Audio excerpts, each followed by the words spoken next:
CRA's work around dealing with inequalities and how to think and rethink how we share revenue as a country comes in very handy. The policy makers are in government. So this year we've tried as much to bring in those policy makers into the room so that they can also, be part of the discussion, but at the same time they can get to hear some of the challenges that county governments are having, but at the same time to try and connect it with how can government policies start responding to those gaps. Article 203 of the Constitution mandates the Commission of Revenue Allocation to develop a criteria for equitable allocation of revenue to the two levels of government. Is revenue shared equitably between the two levels of government? This is maybe something that a lot of people don't know, how revenue is shared between the two levels of government, and this is the work we do. The government estimates to correct 1.6 trillion shillings, close to 1.7 trillion shillings, where the county's governments get 314 billion among the 47 of them, and the national government keeps 1.3 trillion for the national functions. And in the principles of devolution, ideally, funding should follow function. Ensure that the functions that the national government keeps are fully funded, and the functions that county governments undertake are also fully funded. So that really is the basis of devolution. So in total, what the county governments have got since the onset of devolution is 1.5 trillion shillings among the 47 of them. Formula has been used over the last 6 years. So we are now operating on the second formula, and it allocates 45% to population, 26% to ensure counties can at least discharge the administrative mandate, 18% for poverty, 8% for RAD area, 2% for fiscal responsibility, and 1% for development factor. So from the equitable share, this is what the counties in the North Rift region have received over the last 6 years of devolution. I'll start with Uasin Gishu, has received 31 billion. Trans Nzoia has received 30 billion. Nandi County has received 28 billion. Baringo 26, West Pokot 26, and Elgeyo Marakwet 19 billion shillings. When you take the poverty factor, or the poverty parameter in the equitable share, this is how the counties in this region have received money. So West Pokot, because that is the one where the experiences the poverty in the most severe way, then West Pokot from the poverty parameter, they've so far received 5.2 billion shillings. Trans Nzoia, the second, has received 4.9 billion shillings. Baringo, 4.7 billion shillings. Uasin Gishu, 4.3. Nandi, 4.1. And Elgeyo Marakwet, 2.7. So again, going to the principle of equity is making sure that people get what they need, not that they get the same amount.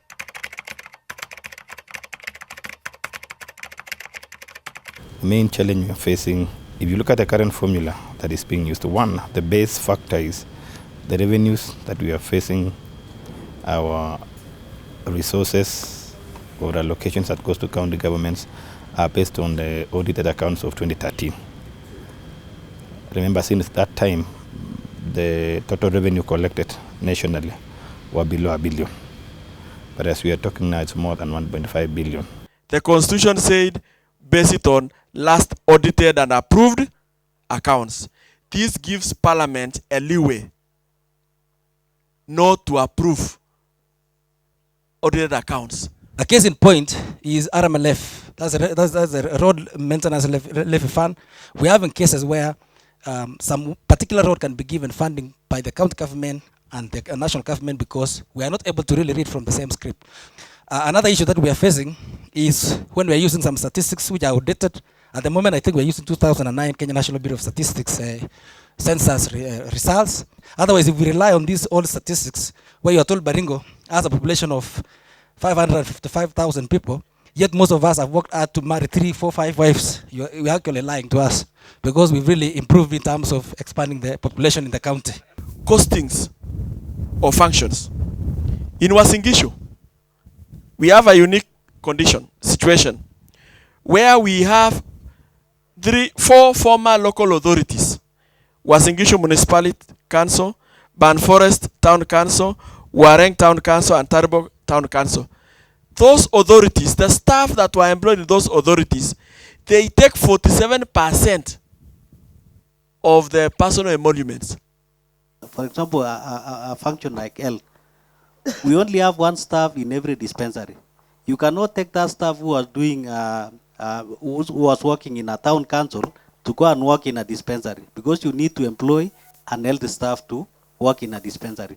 So you'll realize that most of us, we are challenged. We cannot employ qualified staff who are supposed to provide services to our people, and yet we are still paying people who don't add any value to the counties. These counties, I think we are putting them into more pressure to overtax the already taxed population. Because you tell them this is your target, or maybe they say this is our target, we want to raise, they go down to the people to tax them from the chicken and everything, so that CRA will appreciate them. Lazima CRA ifanye actual costing. Hawakufanya actual costing kujua ni fedha ngapi zinahitajika kuweza kutoa huduma fulani. Kwa mfano, ukitengeneza barabara ama kuweka project ya maji, families ambazo wako katika Kerio Valley, maybe unaweza enda kilomita 1 ndio uweze kukutanisha 2 families. Na hiyo fedha ukisema per head ni karibu 10,000 shillings. Uweze chukua 20,000 na uweze kuwatengenezea project ya maji. Ilali sehemu kama Nairobi ama urban areas, ukiweka pipe moja ya maji labda inaweza serve watu zaidi ya 10 ama 20. Lakini kwetu unahitaji pipes 100 ndio uweze kuserve 2 families. Na hiyo pia lazima uangalie.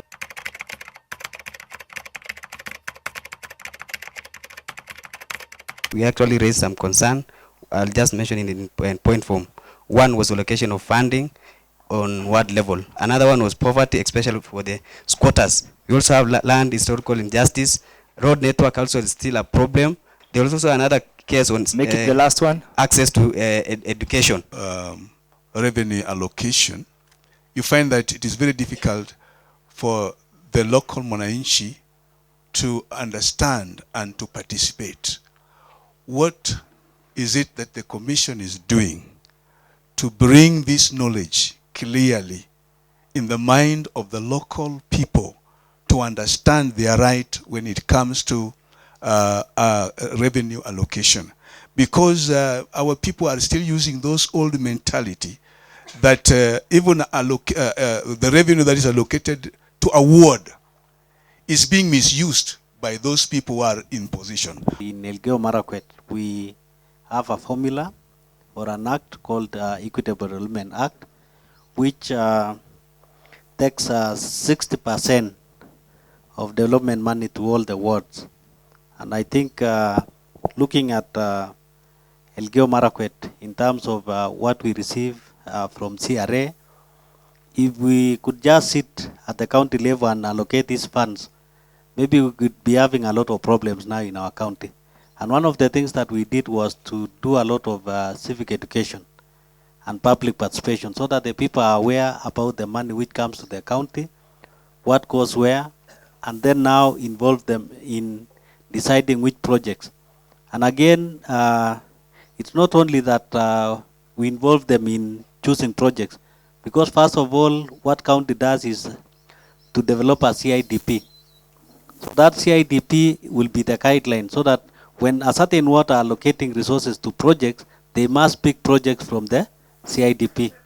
And I think for now, all the counties have developed the 2017-2022 CIDP. The criteria looks very okay. I have no problem with it. But it doesn't get developed to the county level. If you choose a ward in Elgeyo Marakwet that is, you have said this is very disadvantaged ward, how do you come and make sure that money reaches there? Most of the counties don't have enough money even to pay salaries. So that criteria becomes useless as soon as it reaches the county, because the priority is to pay salaries. We want to clarify that governors have budgeting discretion, and the Commission cannot take that away from them. Otherwise, we shall be told you are unconstitutional. Ours is a revenue sharing formula. And once we finish sharing, the mandate lies with the governor, and that is why you, the citizens, must now sit together with the governor and his administration and tell him how to use the money. Kindly, I needed to make one question to CRA. Do you have any monitoring system towards the allocation of the funds from the county to the ward, or some few cartels benefits from the same allocation that you give to those people? We don't have a monitoring system because we have different commissions and we have different independent offices. Controller of budget is more or less the office that tracks the budgets, and they have quarterly reports. That said, we do have a mandate to ensure the funds are well used, that Kenyans are getting value for money. In demographic studies, places that are civilized, that is where people are rushing to. Places that are having hardships, that is where people are running away from. So if you use a population kind of criteria and give it more weighted factorial loading to your consideration, then you are creating a bigger problem than you will be solving it. Principles of devolution is that finance should follow function. The money a county gets is to discharge the functions that a county is given. And which functions are county given? It is to deliver health care, it is to provide services in agriculture, in water, to do roads, class D and below, and a few other functions. So the question you want to ask yourself is, if finance follows function, what is a good proxy measure for health service needs? What is a good measure for the needs for health? What is a good measure for the needs for agriculture? What is a good measure for roads development and maintenance? And that is why the commission decided, in the absence of a very good estimate of what it costs to deliver health, let's use population, because that tells you how many people demand health care. That tells you how many children need immunization. It's not perfect, it's not good, but it is an estimate of the cost of service delivery. And it takes 45%. But out of 45%, what is the balance? There's another 55%. 55%, if you look at the other indicators in the 55%, they're supposed to make sure now that the counties can now, those that are lagging, can invest and look as nice or catch up with the others. There's another aspect of poverty index. We on and on, we've been trying to raise to CRA to look at this. As one, either that we need to look at a way of increasing the equalization fund, and increasing this equalization fund, we need to look at the approach and the structure of this equalization fund so that we're able to identify the regions that actually need the equalization fund. The current setup, we are basing on counties, and we've classed some counties as though they don't qualify just by virtue of certain percentage of their population are deemed or are perceived to be in a well-off, wealth-wise. The issue of urban poverty, it is happening in the old towns, but I can bet you in Iten now, we are developing those low-income estates. In West Pokot, we are developing those low-income estates. So how do we have a plan so that before those low-income estates come up and become a problem after 5 years, we resolve that and have a plan in advance to resolve that problem so that we grow with a plan in mind. Poverty is then supposed to take care of the development gaps. And here we don't take the head count index, we take poverty depth. We ask, how far away is the population from the poverty line? How deep is the poverty?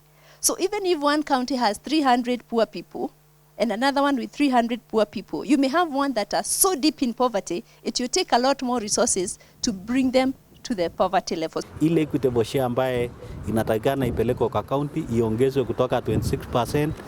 Najua kama Elgeyo Marakwet propose kwamba iende 50%, nimeona Uasin Gishu pia wana propose iende hiyo 50%, lakini at least iwe percentage ambayo inaweza wezesha counties waweze kumeet their daily operation costs. So for the basic equal share, the commission was estimating how much a governor needs to learn his office. It is not a measure for need of bus service delivery. It is asking how much does Governor Tolgos need to learn his office, pay his cabinet, and pay the few other workers. And that is why we as a commission have a problem with increasing that amount, because it is not based on a function. It is based on the administrative cost of a county. And what we had said, making basic equal share 26%, is that regardless of the size of your county, you still have the same size of a cabinet. Uasin Gishu and Elgeyo Marakwet will have the same number of CECs. They need county offices, they need a county assembly, they need to pay the MCAs. That is what we're putting in the basic equal share.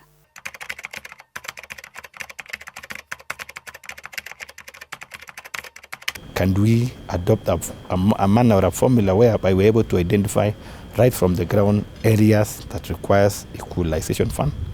Because today, if you give me a small envelope, I'm just going to distribute equitably in a manner that every region of the county will be able to feel it.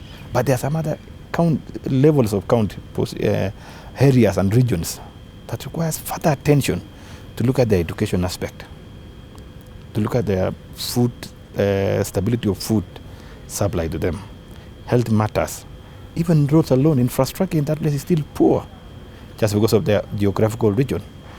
That if I decide today to allocate enough resource, I will deny the other region, and it will not be in order. Equalization fund, it shares 0.5% of the last audited and approved revenues. So since 2016-17, the amount that is going annually to that kitty is 4.6 billion until the day Parliament will approve the accounts. So the first policy, which lapsed last year, used 3 approaches. Constructed a development index, looked at the historical injustices report, then asked people who do you think is marginalized, and then put these three together. And then they said any county that appears in 2 of these variables then qualifies to be marginalized. So we agreed that we'll construct an index at the lowest level possible. And the index consisted of the following: access to safe drinking water, use of improved sanitation, household use of electricity, primary school attendance rate, and secondary school attendance rate. So using these 5 factors, we constructed what we call a marginalization index and ranked all the sub-locations in Kenya from the worst to the best. But remember, we have the index of marginalization, which also measures the depth of marginalization. So sub-location number 1 is much more marginalized than sub-location number 1,400. So we then, based on that consultation, identified the 1,424, and this covers about 5 million Kenyans.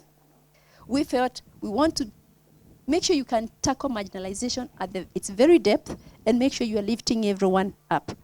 So in our view, we didn't take money away from the original 14, they're keeping 80%, but we're also taking care of other Kenyans who are equally in need of these, to access, or at least to have their lives uplifted. This is what the Commission has interpreted or is doing about equity, ensuring there is equity in the country over the last 6 years. And we believe that if we can work together, we can go very far. And from that basket or envelope that we are given, the functions are enormous, functions are much, and we can appreciate that wananchi feels more service of a county government, and therefore they have shifted the expectation more to the governor than the national government. For us to take devolution to the next level, they need to break poverty below the county. They need to give us poverty numbers at the ward level. That way, we'll be able to ensure that when counties are allocating their budgets, we'll be able to ask, is this budget pro-poor? Is it taking care of the depths of the areas of the wards where there are depths of poverty? But at the moment, because poverty is given at the county level, we are not able to break it down below. And it is important going forward to make sure there is no marginalization within the county, to make sure there is equitable distribution of resources within the county itself. And we can only do that if we have poverty numbers below the county. So I think that is going to be important for us going forward.